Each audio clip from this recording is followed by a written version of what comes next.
Excelente. Vamos a continuar y, a ver, muy bien. Continuamos, compañeros. Ahí va. Supuesto jurídico.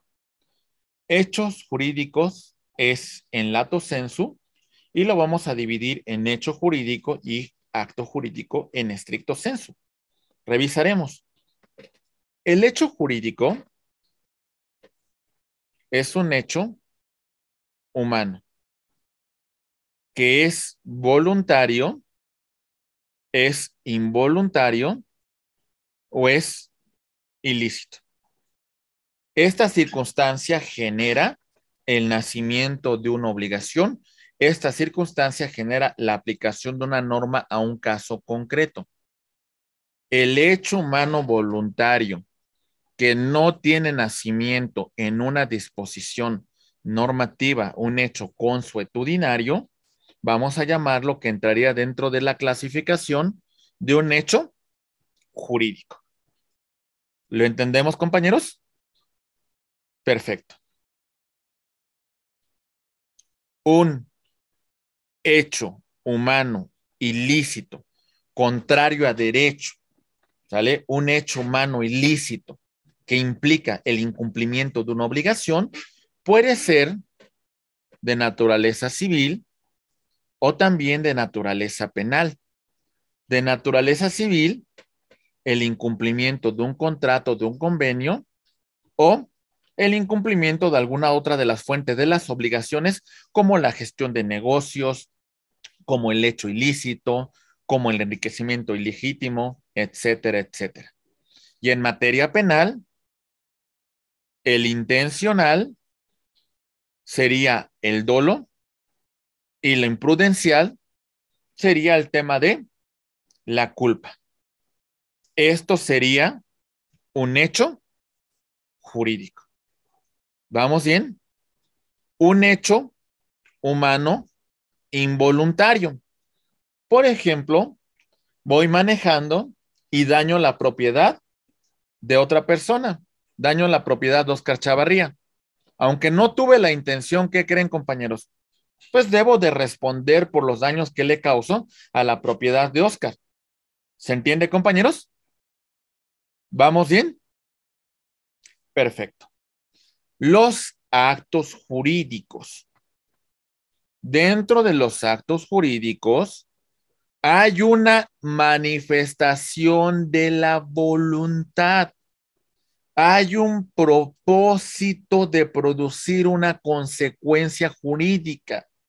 ¿Sale? ¿Sale? En este caso, de producir un estado, pues de familia, parentesco, filiación, adopción, producir una relación jurídica que puede ser de crear, transmitir, modificar, extinguir derechos y obligaciones. Los actos jurídicos naturales pues se van a cumplir de buena fe por las personas que los suscribieron, que los celebraron, aunque no existe la posibilidad de una ejecución forzosa. Pongamos algunos casos en particular. Por ejemplo, estimados maestros, A y B celebran un contrato de compra-venta. Esta celebración de este contrato de compra-venta entre las partes va a dar nacimiento a una obligación que sería una obligación de dar y esto crea entre las partes derechos y obligaciones. ¿Ok? ¿Lo entendemos, compañeros? ¿Vamos bien? Muy bien. Esta pregunta, si no más recuerdo, me la hizo usted, maestro Michel, y ahorita vamos a complementar lo que usted nos mencionó en relación a la teoría alemana y a la teoría francesa del acto jurídico. ¿Vale? Muy bien. Ahí va. Teoría tripartita y teoría bipartita del acto jurídico. La tripartita es la francesa y la bipartita es la alemana. Los franceses nos distinguen que el hecho jurídico es un hecho de la naturaleza que produce consecuencias de derecho o es un acto humano en la cual no se manifestó la voluntad del ser humano, pero sin embargo produce una consecuencia. ¿Se entiende, compañeros? Implica ya el nacimiento de una obligación. ¿Ok? Los franceses dicen que el acto jurídico es un acto humano voluntario, porque tenemos la voluntad de producir consecuencias de derecho. El negocio que suscribe la persona que está celebrando ese acuerdo debe ser lícito, ¿sale? Encontrarse dentro del marco normativo, encontrarse dentro de los fundamentos de derecho. Debe de ser voluntario porque las partes van a manifestar su voluntad de producir consecuencias de derecho y debe ser una intención de crear una situación de derecho que consistirá en una prestación de dar, de hacer, de no hacer. Muy bien. Los alemanes, un poco más pragmáticos en ese sentido, nos dicen que los hechos son naturales y humanos. Dentro de los hechos humanos nos dicen que pueden ser voluntarios,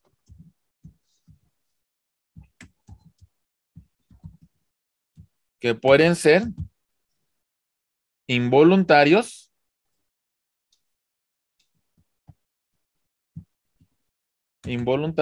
y que son también ilícitos, contrarios a derecho. Muy bien. Voluntarios que no tienen su origen en la ley, sino en la costumbre.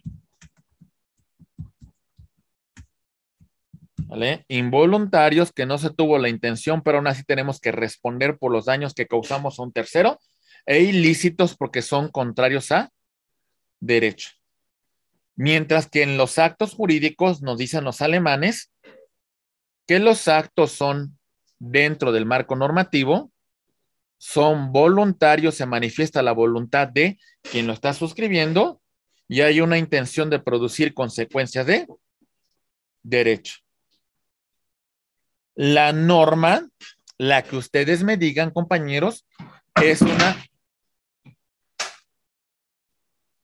Permítame tantito.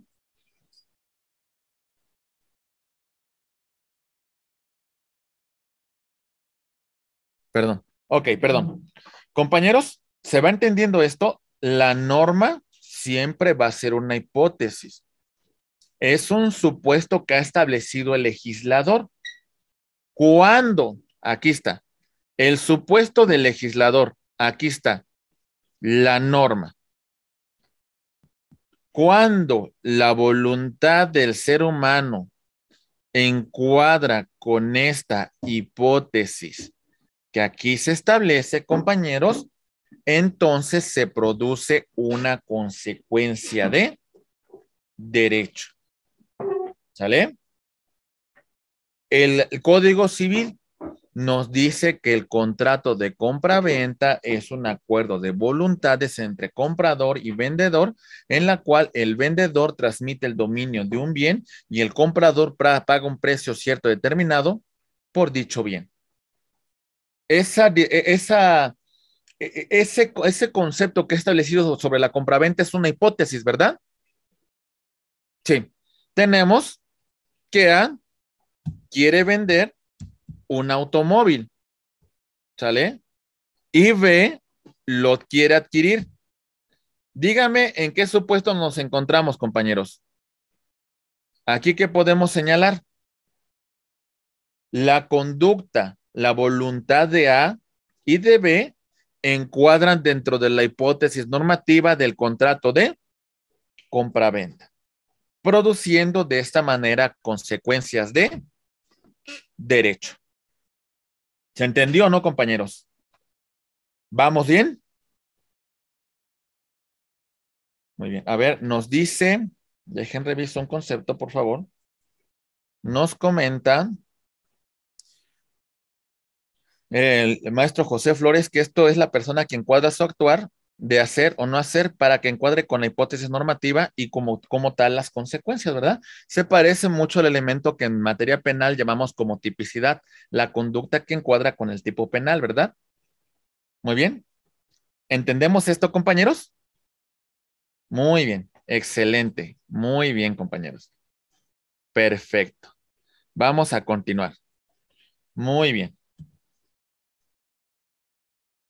El acto jurídico tiene elementos de existencia. Muy bien. Los elementos de existencia del acto jurídico son la manifestación de la voluntad, el objeto y algunos tienen el elemento de la solemnidad. ¿Cómo se manifiesta la voluntad? Si es unilateral, a través de una declaración. Recuerden que también tenemos como fuente de las obligaciones la declaración unilateral de la voluntad. Ejemplo de una declaración unilateral: A acude ante un notario, exactamente, maestro Pedro, y ante este notario elabora un testamento en la cual dispone de sus bienes a su muerte. ¿Vamos bien? Ok. Bilateral. Consentimiento. Aquí está. Acuerdo de voluntades entre las partes. Contrato de donación. Donante transmite el dominio de algunos bienes a título gratuito a otra persona llamado donatario, quien tiene como carga únicamente aceptar o repudiar la donación. Aquí tenemos, pues, un acuerdo de voluntades entre las partes. Muy bien. Y los de adhesión plurilateral. Intervienen más de dos partes y se van a adherir, pues, a la prestación a que se hubiese establecido. Esos son la manifestación a través de la adhesión. El objeto directo es la creación de un vínculo, de un derecho. Se crea una relación jurídica entre las partes. Hay una situación jurídica entre ambas o también se hace una situación en particular sobre el estado jurídico. La situación jurídica que existe, el vínculo de este derecho que está surgiendo puede ser de dar, de hacer o de no hacer. Y el objeto indirecto tiene una implicación directa en relación de la cosa, ¿sale? Es una relación muy directa con la cosa. La cosa tiene que ser lícita, la cosa tiene que ser física y jurídicamente posible, la cosa tiene que estar dentro del comercio, ¿sale? Lo que pedimos, la realización de una situación personal, un hacer o la omisión, un no hacer. Muy bien. Y algunos actos en particular requieren una solemnidad, una forma especial para su manifestación, una forma especial para producir consecuencias de derecho. Por ejemplo, el matrimonio que tenemos que hacer ante un oficial de registro civil y cumplir con los requisitos que establece la norma civil para que podamos suscribir ese acto. ¿Vamos bien, compañeros? Muy bien. Seguimos con los requisitos de validez del acto jurídico. Primera, ¿tenemos alguna pregunta en relación a los elementos de existencia del acto jurídico, compañeros? ¿Alguna cuestión que requiramos analizar? ¿Alguna cuestión que haya quedado pendiente, maestros? Los escucho, por favor. ¿Todo bien? No, todo muy claro, muchas gracias. Muchas gracias, maestro Adalberto, muchas gracias. Muy bien. Bien, vamos a continuar. Perfecto.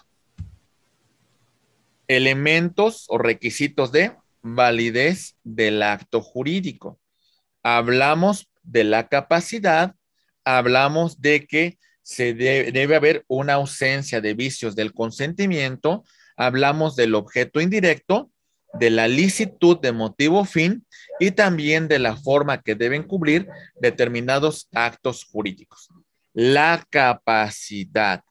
Las partes tienen que estar en ejercicio de su capacidad de ejercicio, la cual se va a adquirir con la mayoría de edad. No significa que los que tengan capacidad de goce no puedan realizar actos jurídicos, pero estas personas deben de encontrarse representadas por sus padres en ejercicio de la patria potestad o, en su caso, por sus tutores. Y mayores de edad que se encuentren en una situación de interdicción, pues tendrán que encontrarse representada por su tutor. ¿Sale? Si no cumplimos con este presupuesto, nos encontraríamos con una nulidad sobre incapacidad de las partes por minoridad o por una situación de interdicción. Recuerden, la manifestación de la voluntad tiene que ser libre, tiene que ser espontánea. Se afecta por la violencia físico-moral que una de las partes pues realiza sobre uno de los contratantes, ¿verdad? O también la lesión. Me aprovecho de su situación de miseria, de su ignorancia, de su necesidad para obtener un lucro indebido, ¿verdad? ¿Lo entendemos? La voluntad tiene que ser cierta. Se va a afectar por una falsa apreciación de la realidad. Muy bien. ¿Entendemos esto, compañeros? Esa falta de, pues esa falsa apreciación de la realidad, en el tema del error, podemos hablar de un error de hecho, un error de derecho, un error en cuanto a la persona, un error en cuanto aritmético, etcétera, etcétera. Un error de hecho.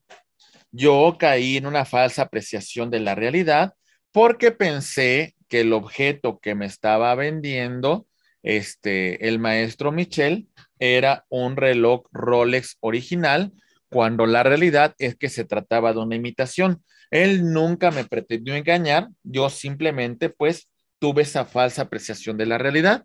Esta situación puede ser objeto de convalidación. Si estamos de acuerdo, pues de alguna manera celebramos una convalidación y pues ratificamos el acto jurídico. El error de derecho nos implicaría de que pues aplicamos un precepto que considerábamos que era vigente, que era un precepto pues que se encontraba en aplicación y resulta que no, compañeros.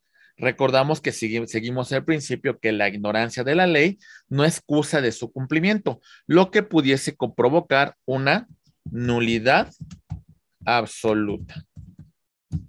En cuanto a la persona, también puede ser objeto de convalidación.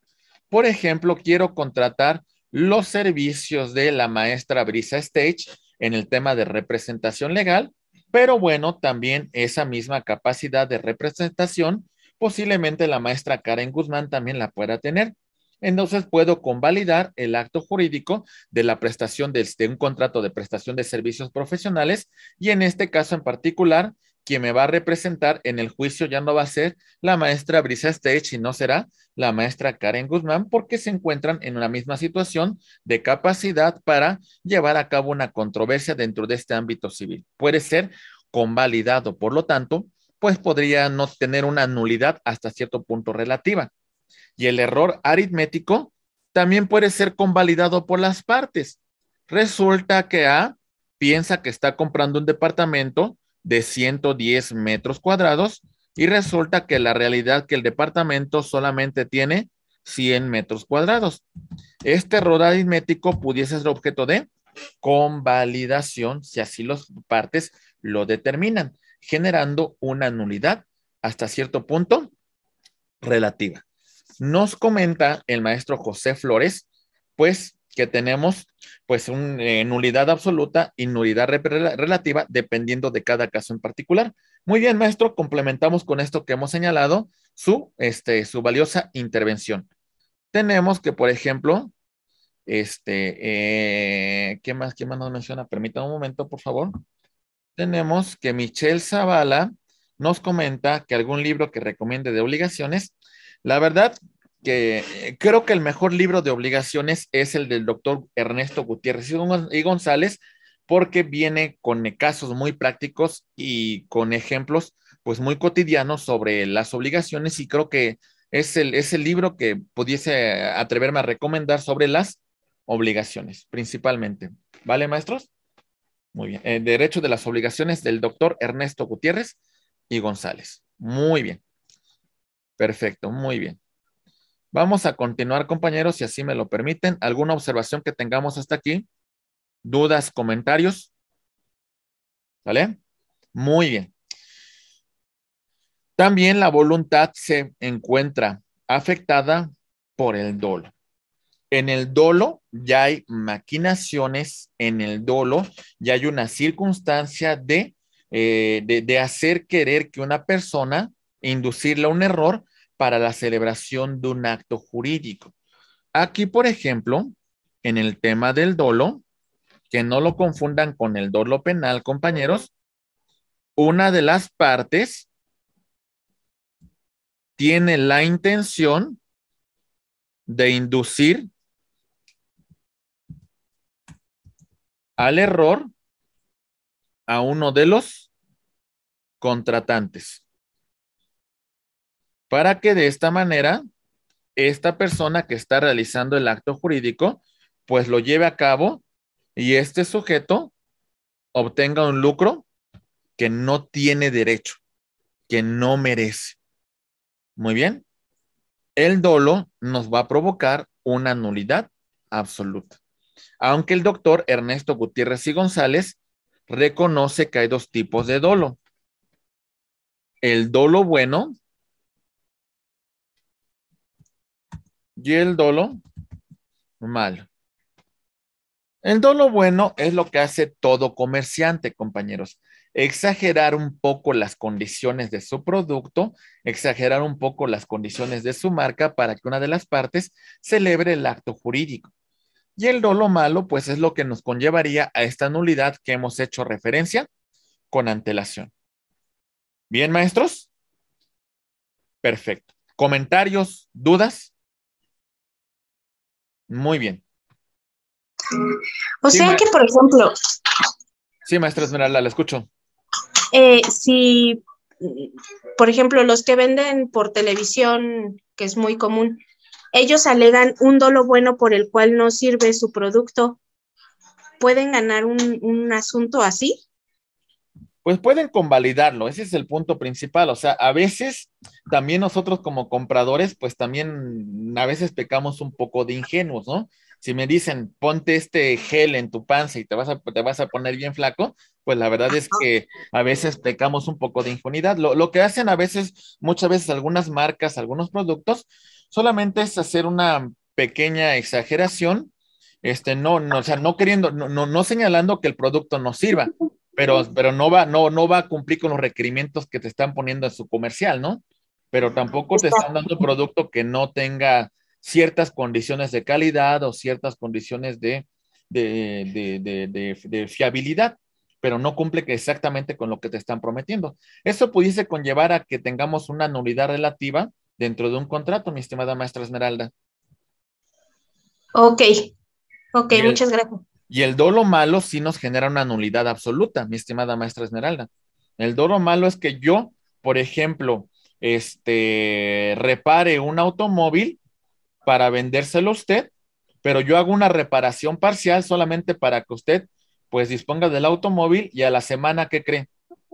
Que Pues ya se el va. automóvil, exactamente. Entonces, ese es dolo, sí tendría que llevar un tema de inclusive que usted reclame evicción en contra de mí por pues vicios ocultos sobre la unidad y pues que hasta cierto punto declarar la nulidad del contrato, pues derivado de ese dolo que suscribió uno de los contratantes, ¿no? Ok, ¿Sí? muchas gracias. A sus Sí. órdenes. Muy bien. Perfecto, maestros. Tenemos también el tema de la mala fe. La mala fe implica que una de las partes que está interviniendo dentro del acto jurídico se percata de que esa persona se ha inducido en un error, que esa persona se encuentra en una circunstancia pues que no es real y ¿qué creen que hace uno de los contratantes? Permite que esa persona siga en el error para obtener un beneficio, para obtener un lucro que no le corresponde. Aquí, por ejemplo, pongo un caso de mala fe. A y B van a celebrar un contrato de compra-venta sobre un departamento. Ese departamento se encuentra en la ciudad de Tijuana. A está vendiendo el departamento en 5 millones. Este precio es en moneda nacional. Sin embargo, como la otra persona es americana, piensa que el precio de ese departamento son 5 millones de dólares. Esta persona, como se percata del error del otro sujeto, pero ve que le va a beneficiar la transacción, ¿qué creen? Guarda silencio y permite que el contratante siga en esa falsa apreciación de la realidad para que esta persona obtenga un lucro indebido, un lucro que no le corresponde, ¿verdad? ¿Se entiende, compañeros? Muy bien, ¿sale? Ya hemos visto dentro de los elementos de validez la capacidad y el tema de ausencia de vicios del consentimiento. Continuando con nuestra exposición, verificamos a grosso modo lo siguiente. Objeto indirecto. Tiene que ser posible. La imposibilidad genera nulidad. Imposibilidad física, imposibilidad jurídica. Imposibilidad física. ¿Le puedo vender a la maestra Brisa Stage un unicornio? ¿Sí o no? No. No existe, ¿verdad? Es un producto, es un ser mitológico. ¿Se entiende, compañeros? Hay una imposibilidad física. Pues el acto no se puede materializar. Imposibilidad jurídica. Le voy a vender a la maestra Karen Guzmán el Palacio Nacional. El Palacio Nacional se encuentra ¿qué? ¿Existe el Palacio Nacional? Ya tiene dueño. Sí existe, pero ¿qué creen? Se encuentra fuera de comercio. ¿Sale? El propietario es la nación mexicana. ¿Vamos bien, compañeros? El objeto tiene que ser lícito. La ilicitud nos genera nulidad. Ilicitud porque ese objeto va en contra del orden público, va en contra de la moral y las buenas costumbres.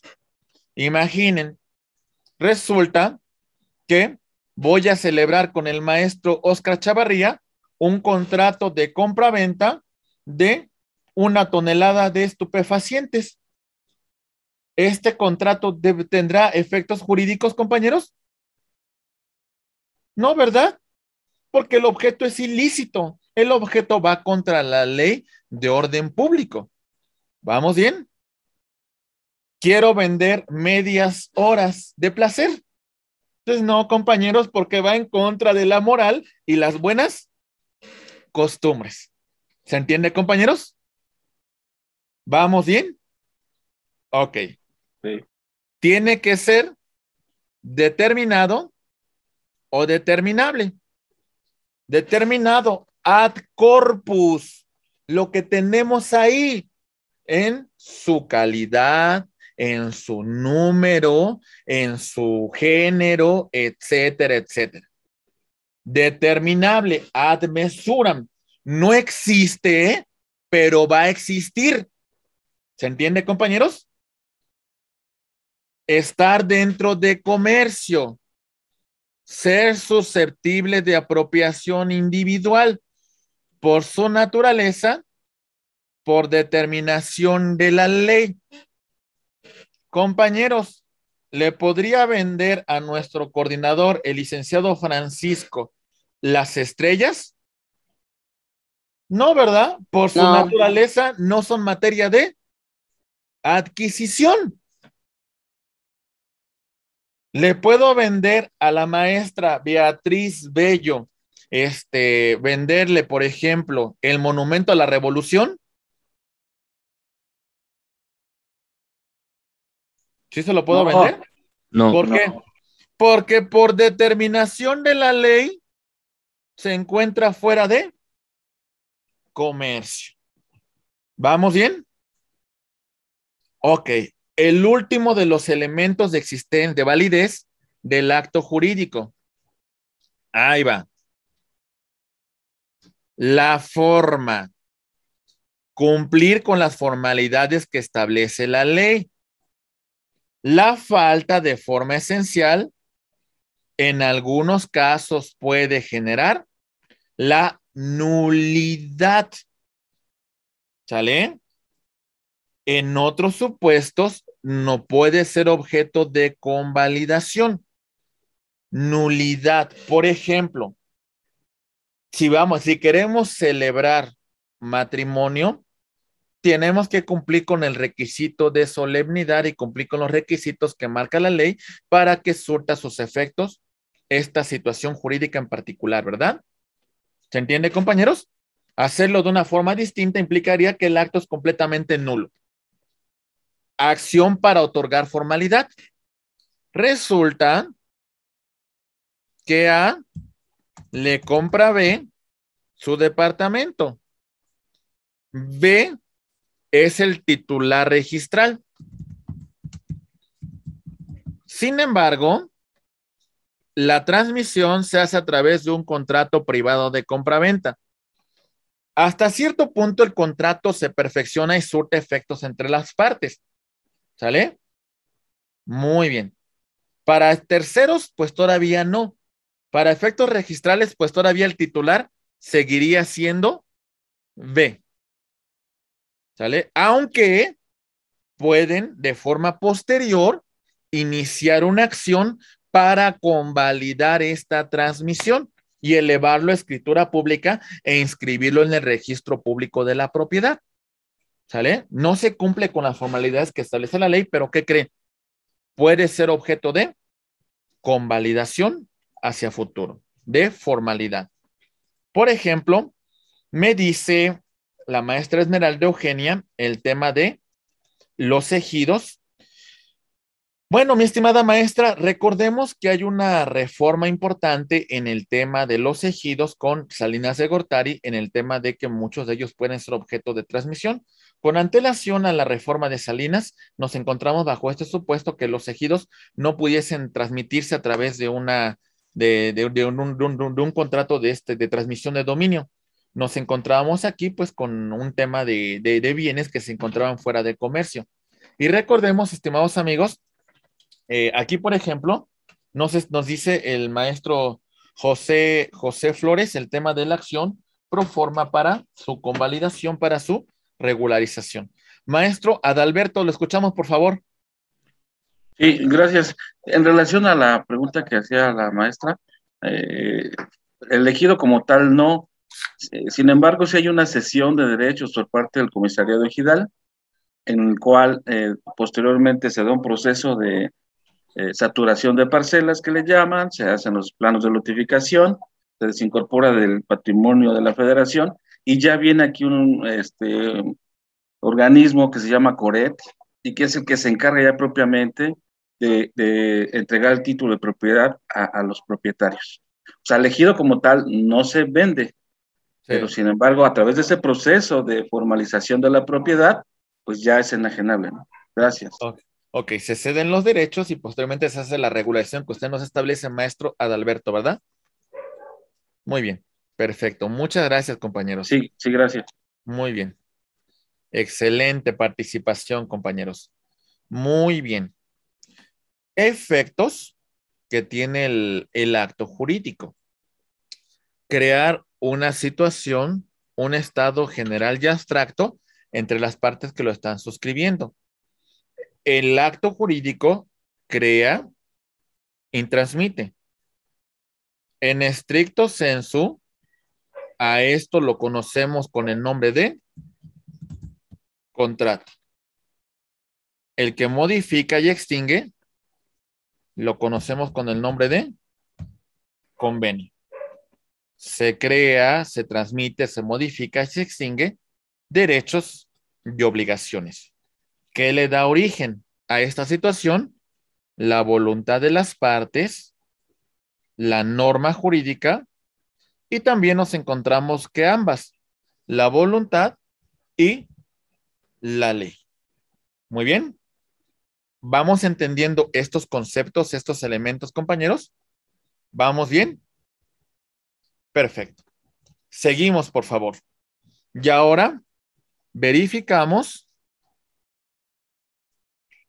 las partes que intervienen dentro del acto jurídico. Primero, autor. Nos dice maestro Michel Zavala que si le podemos pasar las diapositivas.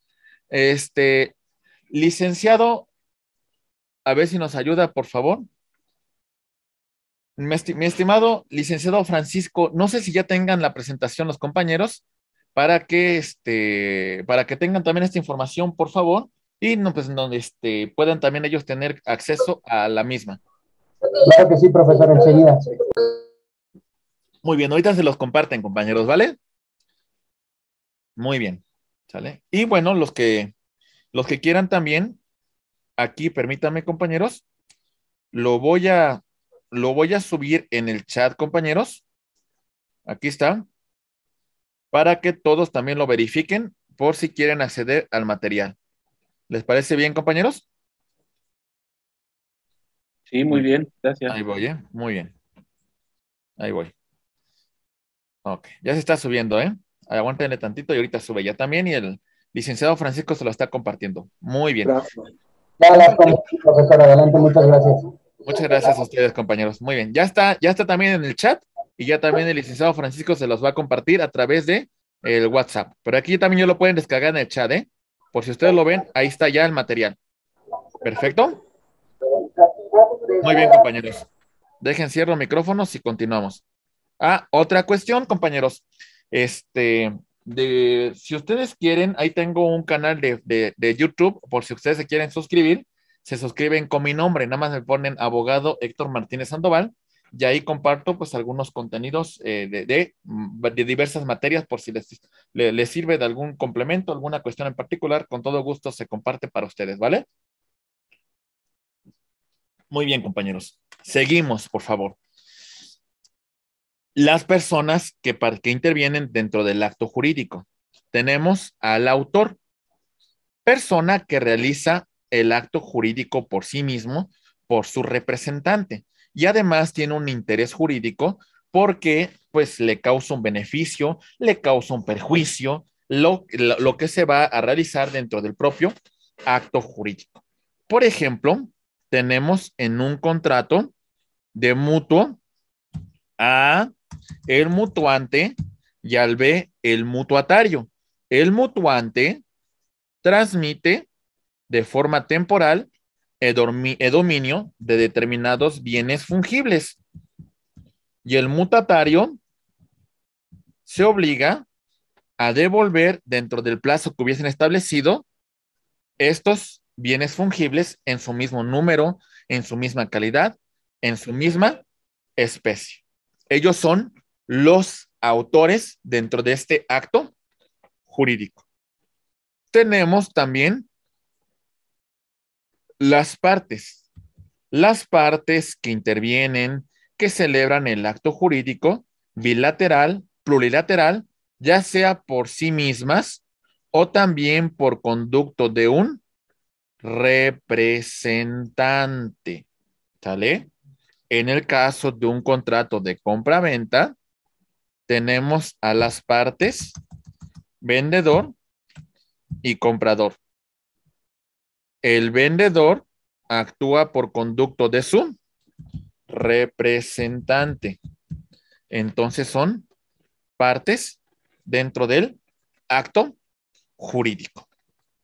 Tenemos también a los terceros, a quienes no le afecta el acto jurídico, pero intervienen durante su celebración.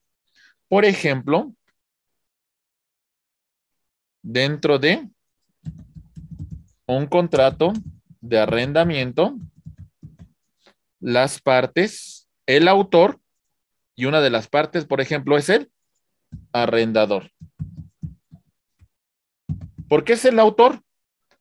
Porque es el que va a transmitir el dominio temporal, uso y disfrute temporal de una cosa al arrendatario. Este arrendador sería el autor y a su vez sería una parte. Este se encuentra representado por su apoderado legal.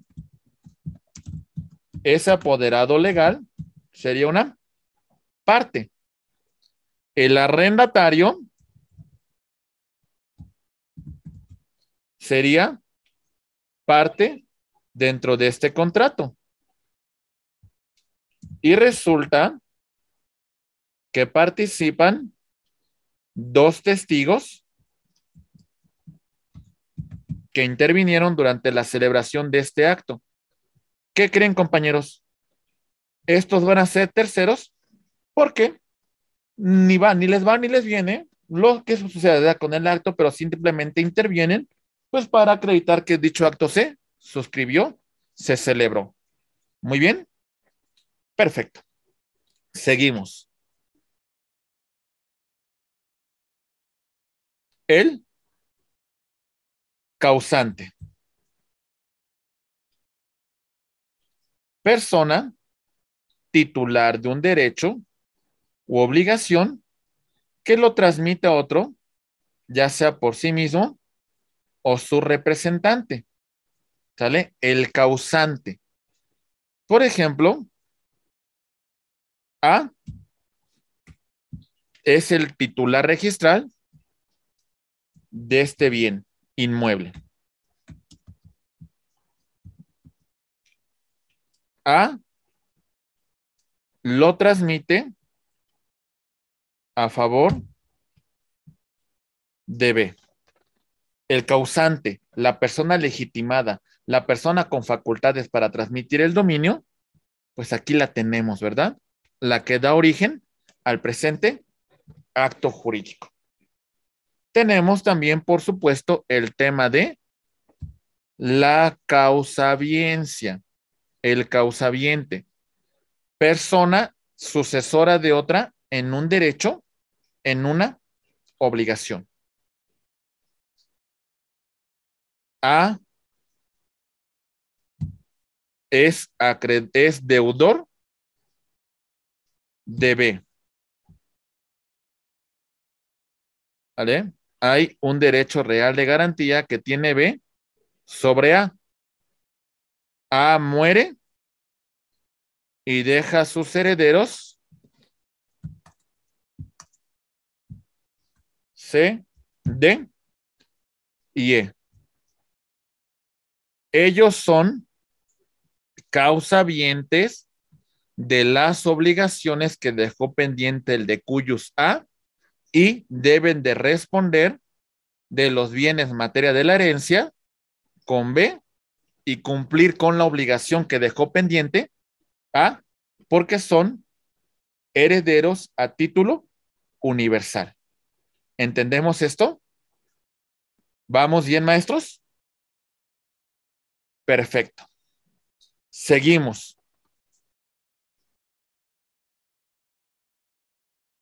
Representantes. Persona que actúa por otra, sin obligarse a ella, o también muchas veces obligándose y siendo obligado solidario de una de las partes. Representación legal necesaria o forzosa, por ejemplo, la que realiza el padre en ejercicio de la patria potestad sobre los bienes de sus hijos, la que realiza el tutor sobre los bienes de su pupilo. La voluntaria y convencional, las que suscriben las partes a través de un contrato de mandato. Muy bien. O también el albacea en la sucesión. Muy bien, maestro José Flores. Muy bien, el albacea dentro de la sucesión. Muy bien, me faltó ese punto también. Aquí agregamos entonces al albacea en la sucesión. Muy bien. Gestor. Interviene en la defensa del patrimonio en los derechos de un tercero sin autorización. Solo obliga al titular si lo beneficia o en su caso que ratifique esta representación. ¿Vale? Acuérdense, la gestión de negocios es una fuente de las obligaciones. Muy bien, compañeros. ¿Comentarios sobre esto? ¿Se va entendiendo? ¿Alguna duda sobre las personas que intervienen? Me dicen si podemos continuar con la clasificación. Ustedes lo ordenan, ¿eh? Perdón, maestro, sí, una pregunta. Alberto, a sus órdenes. Sí, bueno, yo generalmente tengo la idea de que el representante efectúa actos de administración. En este caso tengo concebido como que es el gestor. Entonces, sí me podría volver a comentar que es el gestor, de favor. Gracias. A ver, la gestión de negocios es una de las fuentes de las obligaciones. Sí, efectivamente, a veces tendemos a utilizar el nombre de gestor para aquella persona que nos representa dentro de un determinado acto jurídico, aunque la designación correcta sería que es nuestro representante, que es nuestro apoderado, pero no un gestor. El gestor actúa en beneficio del patrimonio de un tercero, ¿sale? Como mencionamos, no tiene autorización, porque si tuviera autorización, ¿qué sería? No sería gestor, sería un representante. El dueño, el titular, solamente va a quedar obligado en la gestión si la gestión lo beneficia, ¿sale? O si esta persona, este dueño, lo ratifica. De ratificarlo, ya no estaríamos hablando de un gestor. De ratificarlo, ya estaríamos hablando de un representante. No sé si me doy a entender, sí, maestro Adalberto. Sí, perfecto, ya. Muchas gracias. ¿Sale? ¿Vamos bien? Esto es, acuérdense, la gestión de negocios es una de las fuentes de las obligaciones. Muy bien, perfecto. ¿Algún otro comentario? ¿Compañeros? ¿Todo bien? ¿Todo bien, mis estimados Oscar, maestro Michelle, Brisa, Karen, Junior, Eric, Beatriz, Ricardo, Silvia, Tania? ¿Vamos bien? Perfecto, muy bien. Muy bien, compañeros. Perfecto. Bien. Seguimos con la clasificación del acto jurídico. Empezamos con la primera clasificación. Por el número de voluntades que intervienen en su celebración. Son unilaterales. Ejemplo. Por ejemplo, tenemos la declaración unilateral de la voluntad como fuente de las obligaciones, por ejemplo, a través de una promesa de recompensa, un concurso con promesa de recompensa, una oferta al público, etcétera, etcétera. Por ejemplo, promesa de recompensa. Se perdió mi perrito Firulais y a quien lo encuentre va a obtener una recompensa. ¿Sale? Si una persona lo encontrase, entonces yo quedo obligado a esa declaración unilateral de voluntad, a esa recompensa que ofrecí. Concurso con promesa de recompensa. Maestro Francisco José Lugo, lo escucho, por favor. ¿Qué tal? Muy buenos días, maestro. Hola, buenos días. Una pequeña pregunta respecto de la representación. ¿En qué supuesto se da el mandato irrevocable y qué significa ser un mandatario sin representación que actúa en nombre de otro? Por ejemplo, a ver, el mandato sin representación, por ejemplo, estaríamos bajo esta figura que hemos hecho mención con antelación. Una persona, un titular, un propietario, se encuentra ausente y alguien interviene, aunque no tenga la autorización de su titular, en defensa de ese bien, en defensa de ese patrimonio. ¿Por qué lo hace? Por buen samaritano, si ustedes quieren, hasta por metiche. Se metió en un asunto que quiso proteger el patrimonio de un tercero.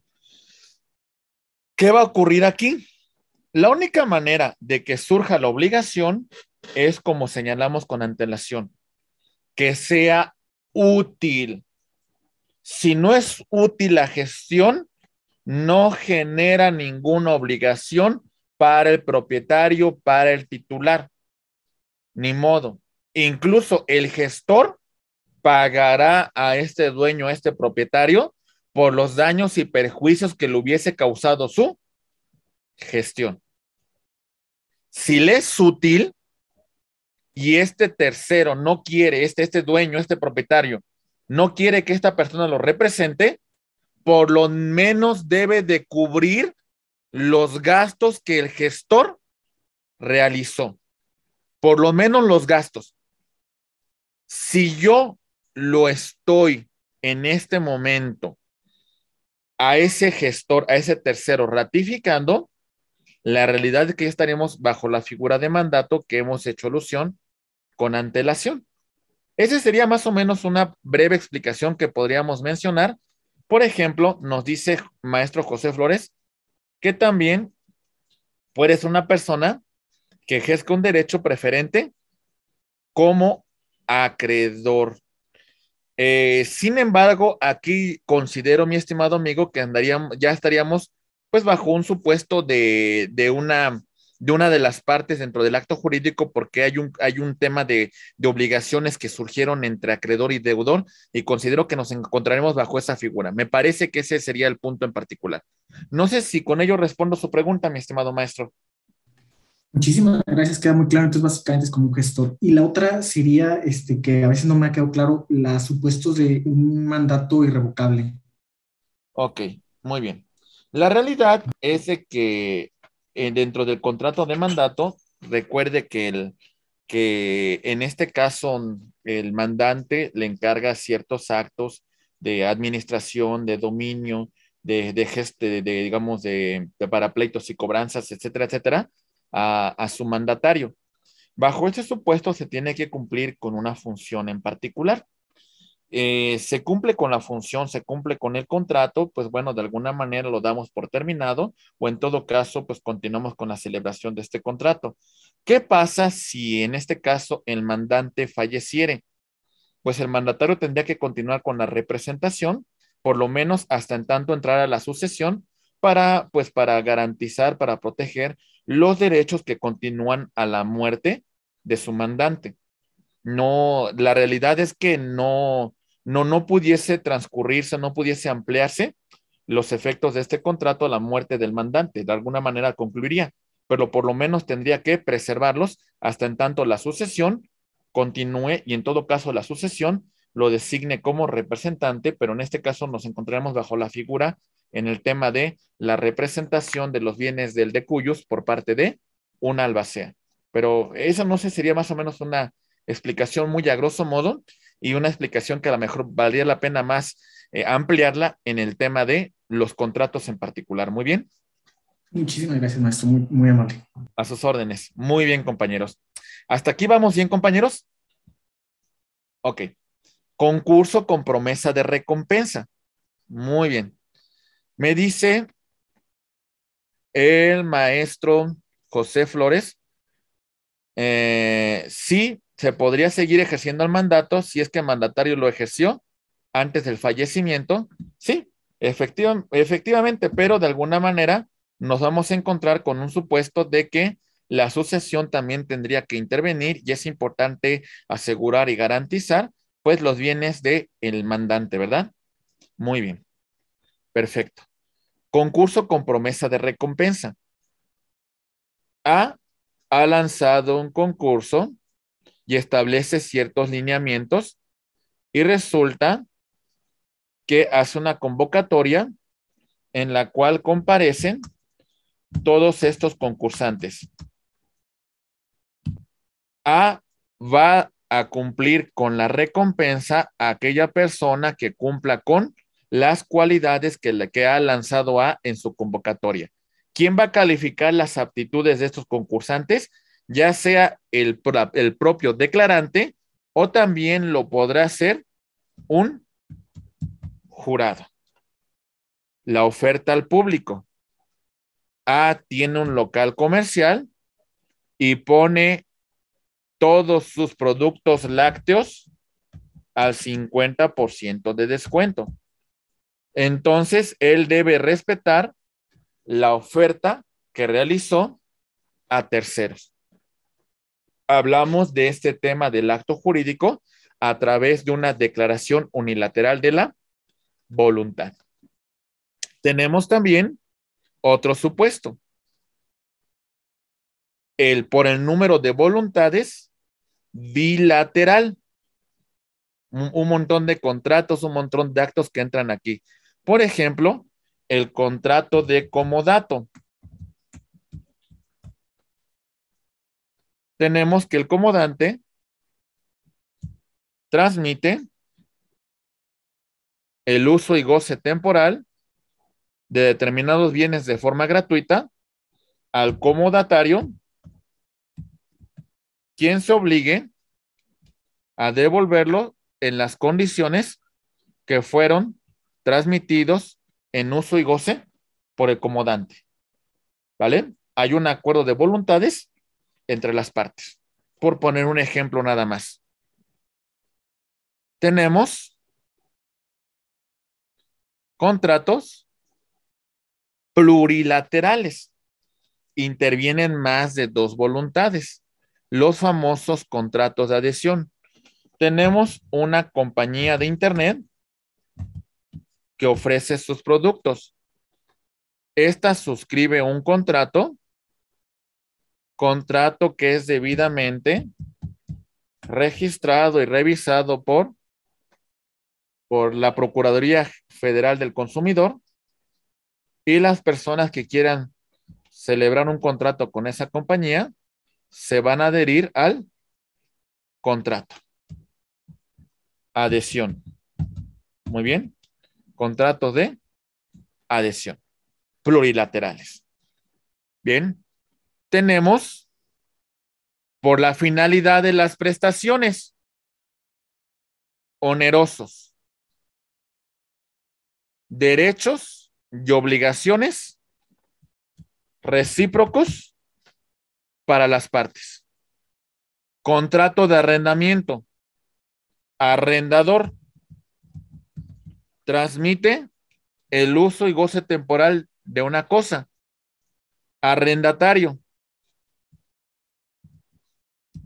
por esa transmisión, debe de pagar una renta.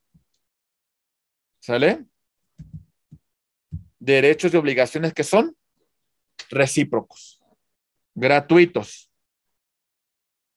Una parte tiene las cargas y otra parte solamente obtiene los beneficios. Contrato de donación. Donante transmite el dominio a título gratuito de una cosa a una persona llamada donatario, cuya única carga es aceptar o repudiar la donación. ¿Vamos bien, compañeros? Muy bien. Por su forma, consensuales, basta el acuerdo de voluntad para que se produzca consecuencias de derecho. Formales. Hay que cumplir con los requisitos que marca la ley para producir consecuencias de derecho. Solemnes. Deben ser celebrados ante una autoridad para que surtan dichos efectos. Ejemplo de un acto jurídico de esta naturaleza, consensual. A va a una tienda y compra un producto. Basta con la manifestación de la voluntad de las partes para que produzca consecuencias dicho acto. Formal. A va a comprar un departamento a B. La compra de este departamento se debe hacer en escritura pública y hacer la inscripción correspondiente en el registro público. ¿Sale? Solemnes. A quiere celebrar matrimonio con B y acuden ante un oficial del registro civil en la cual manifiestan su voluntad de contraer matrimonio y el régimen patrimonial que va a regir su matrimonio. Por su regulación, se encuentran regulados dentro de la legislación civil, nominados, no se encuentran ahí establecidos, entonces son innominados. ¿En qué momento surten sus efectos? Intervivos, las personas que suscriben, las personas que manifiestan sus elementos de existencia y de validez, se encuentran vivos, o mortis causa. Sus efectos se van a producir después de la muerte. Por ejemplo, en el tema de la sucesión. Muy bien. Por sus efectos constitutivos, crean una situación de derecho. Declarativos, reconocen una situación de derecho preexistente. Conmutativos, las prestaciones que las partes se deben se conocen desde el momento de la celebración del contrato. Desde ese momento se conocen las prestaciones.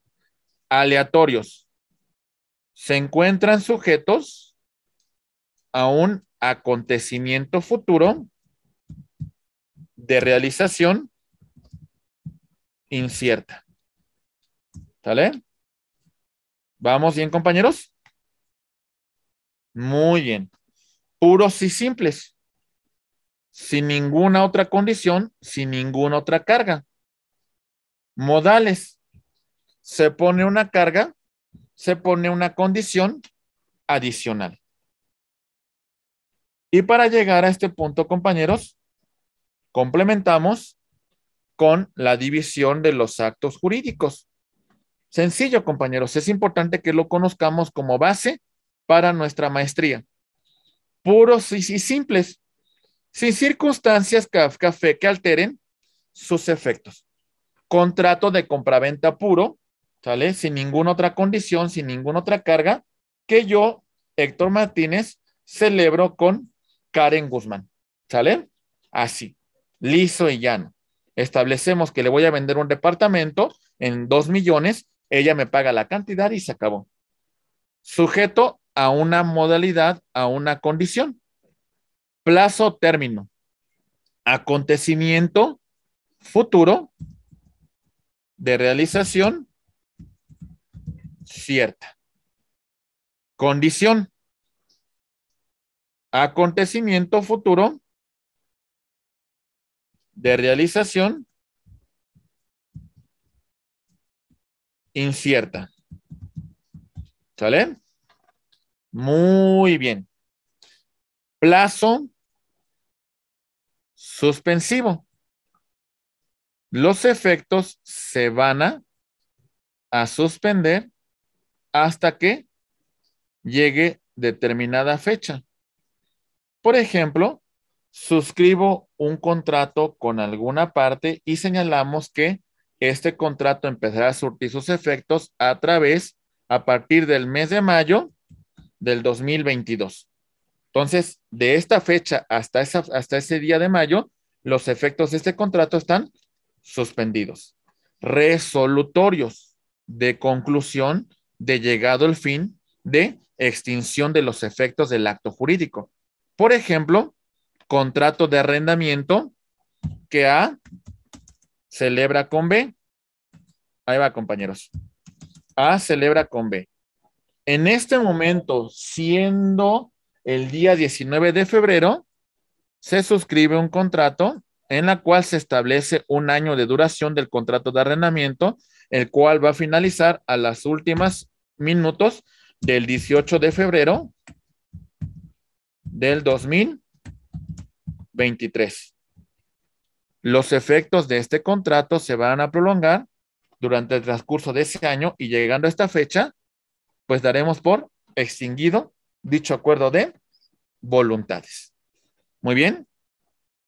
Perfecto. La condición. Vamos a verificar lo siguiente. Causal. Este acontecimiento futuro de realización incierta no depende de la voluntad de las partes que están interviniendo, sino depende de una cuestión externa a ellos. ¿Sale? Por ejemplo, que una persona diga, voy a donar mi vehículo al licenciado Francisco si el licenciado Francisco abre tantos grupos este año. ¿Sale? Bueno, no, esa sí sería potestativa, porque eso sí depende de las partes, de las ganas que le eche, del trabajo que hagan para que se cumpla con la condición.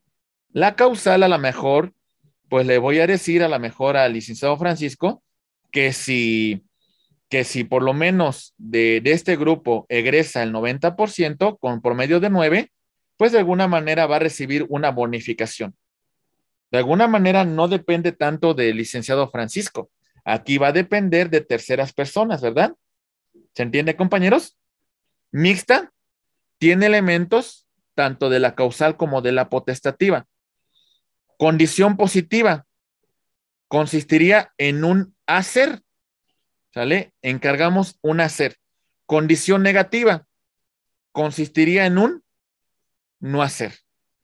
La condición para que se tenga por puesta tiene que ser posible. La condición imposible se tiene por no puesta.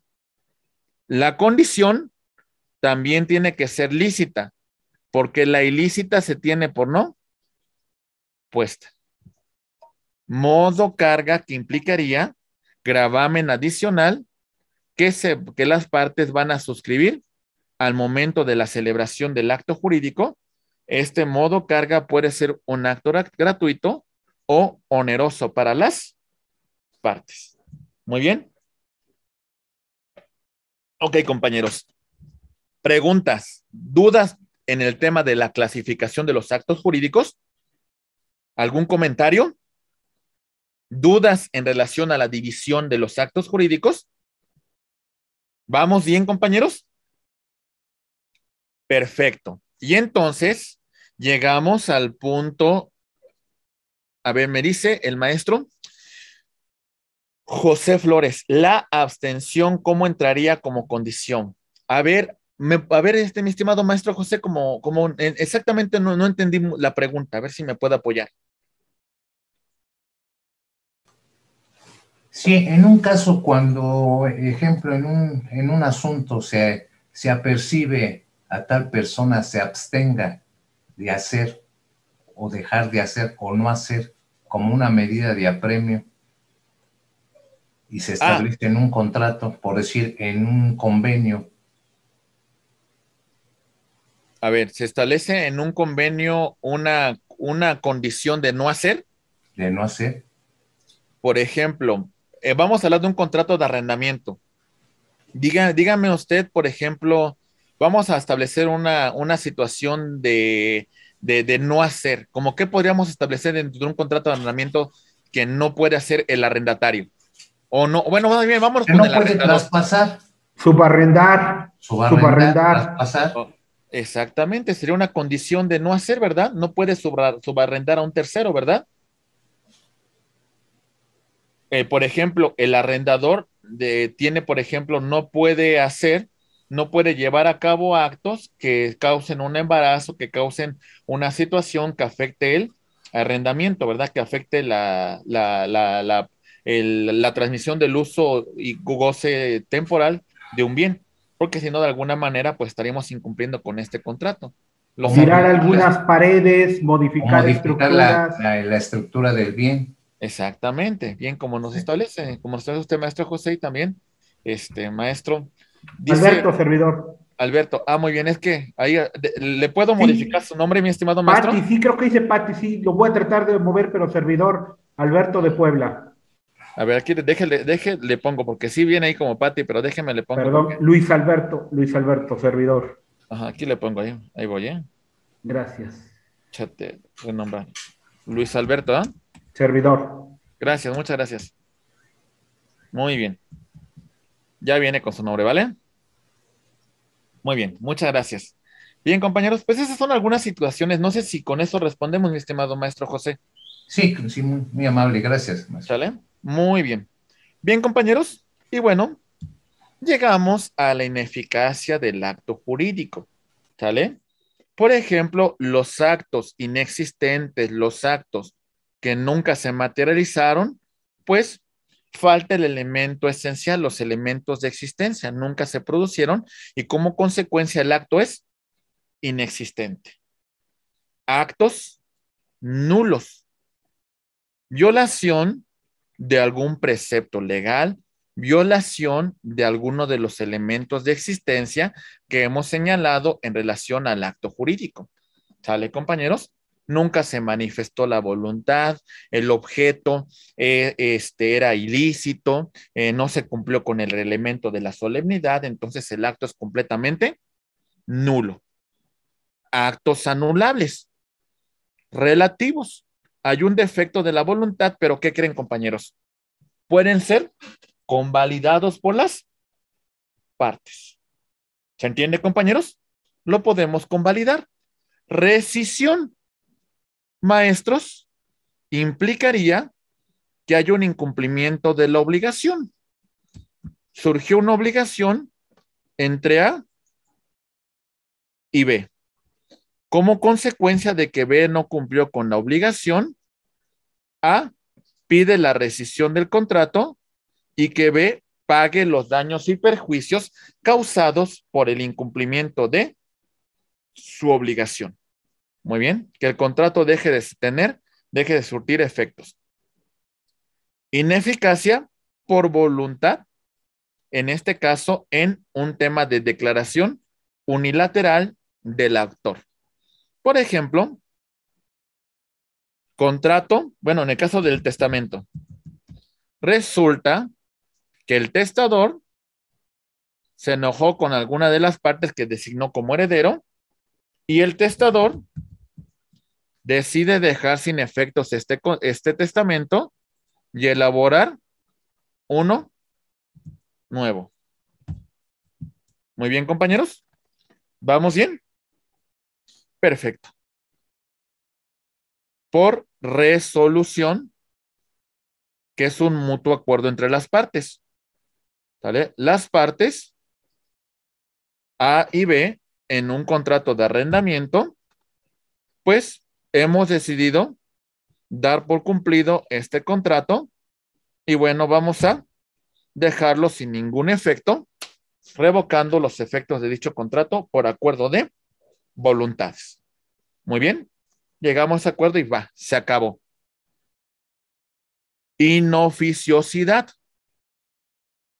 Excedemos lo legalmente autorizado, excedemos lo que se estableció dentro del contrato. Entonces, en ese supuesto, el contrato, el acto sería inoficioso. Inoponibilidad. Los efectos de este contrato afectan a un tercero preferente. ¿Sale? Entonces puede presentar una inoponibilidad porque tiene un derecho de preferencia en relación a el acto, en relación a la prestación derivada de este acto jurídico. Estimados maestros, esto por lo que respecta a la ineficacia del acto jurídico. Pregunta, ¿tenemos algún comentario hasta este momento en relación a este punto, maestros? ¿Alguna duda, algún comentario, alguna situación en particular que necesitemos comentar? ¿No? Maestro, Vamos, buenas tardes. Buenas tardes, sí, maestro Pedro Romo, ¿verdad? Romero, Pedro Romero, sí, lo escuchamos, sí. por favor. De acuerdo a lo que comentaba hace un momento respecto a los actos jurídicos unilaterales, de acuerdo a la voluntad del testador, tomando como ejemplo esa parte, ¿no? La voluntad del testador evidentemente se encuentra plasmada ante la fe pública del notario, vamos. Estaríamos de acuerdo de que la única manera de afectar esa voluntad o anular ese acto jurídico sería acreditando o demostrando que efectivamente la voluntad se encontraba viciada al momento de emitir esa voluntad o emitir ese acto jurídico con el notario. ¿Es correcto? O sea, sí, en el supuesto, a ver, o sea, tenemos una declaración unilateral de voluntad, el testador acude ante un notario, manifiesta su voluntad de disponer de sus bienes al momento de su muerte.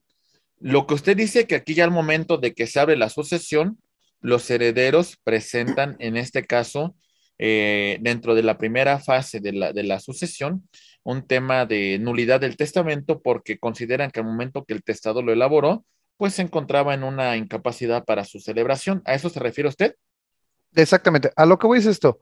Eh, Vamos a suponer que el testador en su voluntad eh, determina legar o dejar sus bienes a determinados herederos y no a todos.